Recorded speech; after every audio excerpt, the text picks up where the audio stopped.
খাস কলকাতায় আগ্নেয়াস্ত্রসহ গ্রেপ্তার এক। খাস কলকাতায় আগ্নেয়াস্ত্রসহ গ্রেপ্তার এক।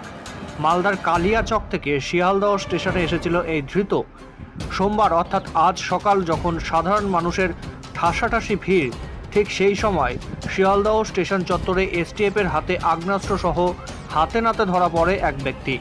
জানা যায় ওই ব্যক্তির নাম হাসান শেখ। তিনি মালদার বাসিন্দা। বিহারের খাদারিয়া থেকে আগ্নেয়াস্ত্র নিয়ে আসা হয়েছিল এই শিয়ালদহ স্টেশনে। গোপন সূত্রে খবর পেয়ে এসটিএফ এই অভিযান চালায়। এরপর তাদের হাতে ধরা পড়ে ওই ধৃত ব্যক্তি। যদিও কোথায় যাচ্ছিল এই আগ্নেয়াস্ত্র তা এখনও তদন্ত চলছে।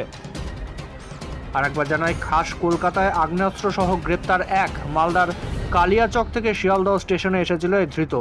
সোমবার অর্থাৎ আজ সকালে যখন সাধারণ মানুষের ঠাসাঠাসি ভিড়, ঠিক সেই সময় শিয়ালদহ স্টেশন চত্বরে এসটিএফের হাতে ধরা পড়ে এই ব্যক্তি।